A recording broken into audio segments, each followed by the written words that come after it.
नमस्कार, आप देख रहे हैं सिटी सेंटर शो। मुंबई से मैं हूं पूजा भारद्वाज। शो की शुरुआत कर रहे हैं कृषि कानून की खबर के साथ, जिसके खिलाफ पंजाब हरियाणा में किसानों का आंदोलन तेज हो गया है। पंजाब में खेती बचाओ रैली के तीसरे दिन राहुल गांधी खुद ट्रैक्टर चलाते हुए हरियाणा पहुंचे।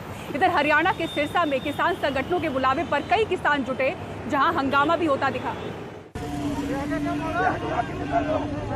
पंजाब के नूरपुर से खुद ट्रैक्टर चलाते हुए राहुल गांधी हरियाणा की ओर बढ़ रहे थे, जबकि हरियाणा बॉर्डर पर कांग्रेस कार्यकर्ताओं का एक जत्था बैरिकेड से जूझ रहा था। पंजाब से हरियाणा जा रहे राहुल को प्रशासन ने सीमा से पहले एक पुल पर रोक दिया। राहुल वहीं बैठ गए, कहा कि वे हिलेंगे नहीं जब तक उन्हें जाने नहीं दिया जाएगा। यहाँ हमें हरियाणा के बॉर्डर पे पुल पे रोक रखा है। जब तक ये खुलेगा नहीं तब तक मैं यहाँ बैठा हूँ।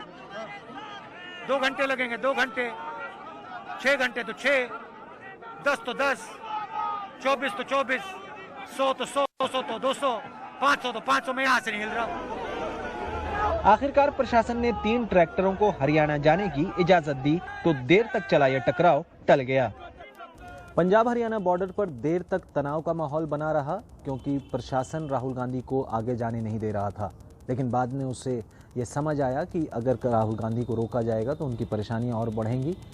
और दूसरी तरफ खुद राज्य में कई जगह किसान धरने प्रदर्शन कर रहे हैं, वो राज्य सरकार के लिए एक अलग चुनौती थी। इसलिए बीच का रास्ता निकालते हुए राहुल गांधी को हरियाणा में प्रवेश करने की अनुमति दे दी गई।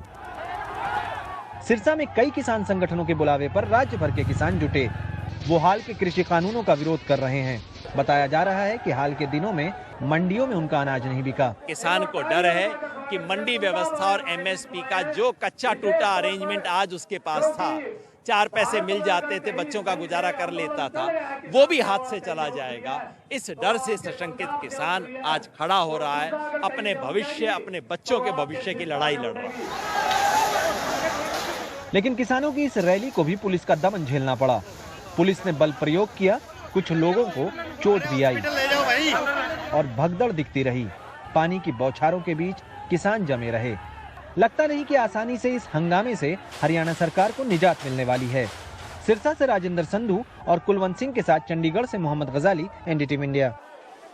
इधर हाथरस कांड को लेकर सुप्रीम कोर्ट में दाखिल किए गए अपने हलफनामे में यूपी सरकार ने मीडिया के एक हिस्से पर जाति और सांप्रदायिक दंगा कराने की साजिश में शामिल होने का आरोप लगाया है। हलफनामे में कहा गया है कि सरकार को बदनाम करने के लिए साजिश रचने में कई राजनीतिक दल भी शामिल थे। हाथरस कांड से जितनी ज्यादा फजीहत सरकार की हुई, उतनी इसके पहले कभी नहीं हुई थी। लेकिन सरकार का कहना है कि मीडिया के एक हिस्से और कुछ राजनीतिक दलों ने प्रदेश में जाति और सांप्रदायिक दंगा कराने की साजिश के तहत ये सब किया।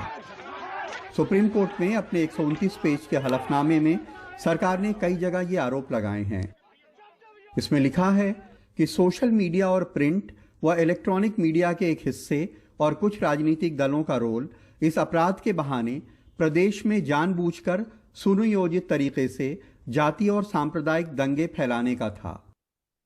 हाथरस के मामले में बहुत सावधानी और मेहनत से की जा रही जांच के बीच कुछ स्वार्थी लोगों ने तमाम मनगढ़ंत कहानियां फैलाईं। 29 सितंबर की सुबह खुफिया जानकारी मिली कि सफदरजंग अस्पताल पर जिस तरह धरना हुआ, वो मामले को जाति और सांप्रदायिक रंग देने के लिए था। 29 सितंबर की रात खुफिया जानकारी मिली कि दोनों जातियों धर्मों के लाखों प्रदर्शनकारी कुछ राजनीतिक दलों और मीडिया वालों के साथ 23 सितंबर की सुबह लड़की के गांव में जमा होंगे, जिससे हिंसा होने और कानून व्यवस्था बिगड़ने के अंदेशे हैं। प्रदेश सरकार के हलफनामे में कुछ सोशल मीडिया पर की गई फर्जी पोस्ट वगैरह का भी जिक्र है। इस हलफनामे से पहले सीएम योगी आदित्यनाथ ने खुद भी बिना नाम लिए यह आरोप लगाए थे। जिसे विकास अच्छा नहीं लग रहा है, वे लोग देश में भी और प्रदेश में भी दंगा, जातीय दंगा भड़काना चाहते हैं, सांप्रदायिक दंगा भड़काना चाहते हैं। इस दंगे की आड़ में विकास रुकेगा, इस दंगे की आड़ में उनकी रोटियां सेकने के लिए उनको अवसर मिलेगा। इसलिए वे नित नए षड्यंत्र करते रहते हैं और इन सभी षड्यंत्रों के प्रति पूरी तरह आगाह होते हुए हमें विकास की इस प्रक्रिया को तेजी के साथ आगे बढ़ाना है। योगी सरकार के बनने के बाद ये पहला ऐसा कांड है जिस पर विपक्षी दल इतने बड़े पैमाने पर सक्रिय हुए। राहुल और प्रियंका हाथरस पहुंचे, जयंत चौधरी पर कथित लाठीचार्ज हुआ, समाजवादी पार्टी आरएलडी और आम आदमी पार्टी के कार्यकर्ताओं पर लाठियां चली और प्रदेश के अलावा भी देश के तमाम हिस्सों में प्रदर्शन होते रहे। लेकिन सरकार के हलफनामे में इसे दंगे की साजिश बताने पर विपक्षी दलों में तीखी प्रतिक्रियाएं हुई हैं। जिस प्रदेश में आए दिन बहन बेटियों की इज्जत लूटी जा रही हो, लगातार हत्याएं हो रही हो, लूट हो रही हो, अपराधी व्यापारी को मार रहे हो, सरेआम डकैती छिनैती लूट हो रही है, उस प्रदेश में आप कह रहे हैं इज्जत। हाथरस कांड को लेकर के इस देश का ज्यादातर मीडिया तकरीबन एक ही लाइन पे एक ही तरह की खबरें दिखा रहा था। तो सवाल ये है कि क्या ये सारे मीडिया वाले उत्तर प्रदेश सरकार को बदनाम करने के लिए प्रदेश में जातीय और सांप्रदायिक दंगे की साजिश में शामिल थे, और अगर थे तो उनको इससे क्या फायदा है। हाथरस में मुकेश सिंह सेंगर, दिल्ली में आशीष भार्गव और लखनऊ में राजेश गुप्ता के साथ कमाल खान, एनडीटीवी इंडिया। ज्यादातर देखा गया है कि जो कोविड मरीज पहले से कैंसर, डायबिटीज या हाइपरटेंशन से ग्रसित हैं, उनका बचना लगभग मुश्किल दिखता है। लेकिन मुंबई में एक महिला जो कि कोविड मरीज थी वो चर्चा में है। 62 साल की उम्र है, 172 किलो की हैं, लेकिन हाइपरटेंशन, डायबिटीज, कैंसर के बावजूद वो कोविड को मात दे चुकी हैं। हॉस्पिटल, दवाई, डॉक्टर और ऊपर वाले की हाथ, ये ज़रूरी है। और अपना सब की दुनिया की मोहब्बत, प्यार और दुआएं, वो सब हमें ये जिताता है। और अपना दिमाग छट के रखो कि मैं इसको, मेरे को हराने वाला नहीं है, ये मुझे जिताने वाला। मैं उनको हरा के रहूँगी, मैं आगे बढ़ूँगी, और पर कोरोना मुझसे नहीं जीतेगा। ये हैं 62 साल की महनाज लोखंडवाला, वजन 172 किलो, कैंसर, डायबिटीज, अस्थमा जैसी कई गंभीर तकलीफों के बीच कोविड पॉजिटिव हुई। बचना मुश्किल था, लेकिन बॉम्बे हॉस्पिटल के डॉक्टर्स ने इन्हें जिंदगी दी, जिसे खुद डॉक्टर चमत्कार से कम नहीं मान रहे। बॉम्बे हॉस्पिटल में रात को 2 बजे हमने उनको एडमिट किया। जब हमने एडमिट किया तब उनका कंडीशन देखा तो उनका ऑक्सीजन जो सैचुरेशन लेवल था दैट वाज 82, 83, 84 पे चल रहा था। कंडीशन अच्छा नहीं था बिकॉज उनको कोमॉर्बिड कंडीशन काफ़ी ज़्यादा थी। उनको कार्सिनोमा ब्रेस्ट प्लस डायबिटीज़ भी है, उनको हाइपरटेंशन भी है, उनको अस्थमा की बीमारी भी है, प्लस इसके अलावा ओबेसिटी मतलब 172 किलो वजन, शॉर्ट नेक है, उनको वेंटिलेटर में डालना बड़ा मुश्किल काम है, प्लस इसके अलावा सीवियर ऑब्स्ट्रक्टिव स्लीप अपनिया भी था उनको। ये सब मुश्किल हालात में होते हुए भी हम लोगों ने भर्ती किया, ऑक्सीजन चालू किया, ऑक्सीजन फ्लो हमने हाई रखा, 15 लीटर ऑक्सीजन पे रखा उनको NRBM पे, और उस पर उनका सैचुरेशन धीरे धीरे बढ़ के 92, 93, 94 के आसपास आने लगा।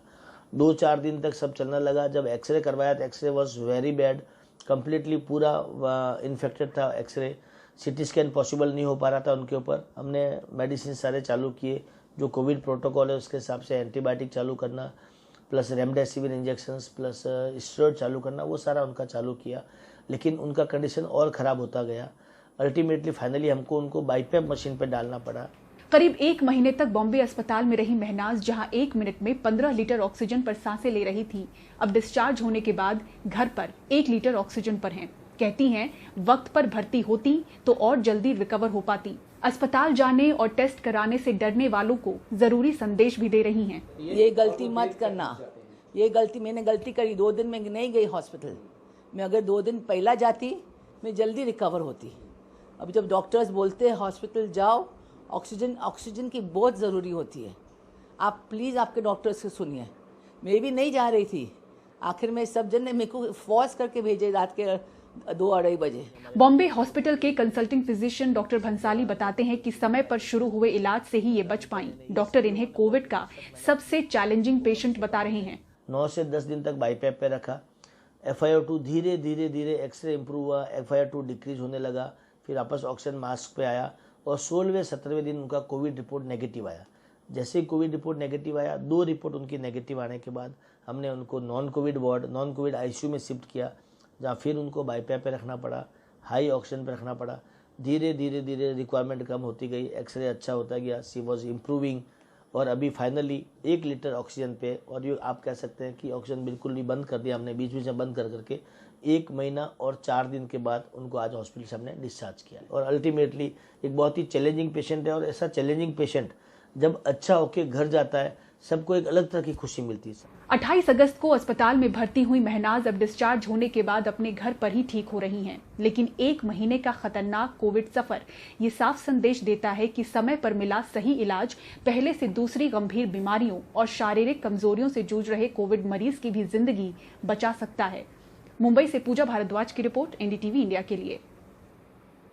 मुंबई पुलिस को बदनाम करने के लिए सोशल मीडिया पर हजारों फर्जी अकाउंट बनाए गए, ये बात खुद मुंबई पुलिस ने मानी है। अब इसको लेकर एफआईआर दर्ज की गई है, जांच चल रही है। इसी के बीच जो राज्य के गृह मंत्री हैं अनिल देशमुख, उन्होंने आरोप लगाया है कि बिहार चुनाव को देखते हुए एक बड़ा राजनीतिक षड्यंत्र रचा जा रहा था। सुनील सिंह की रिपोर्ट देखिए। अभिनेता सुशांत सिंह राजपूत मौत मामले का इस्तेमाल महाराष्ट्र सरकार और पुलिस को बदनाम करने के लिए किया गया।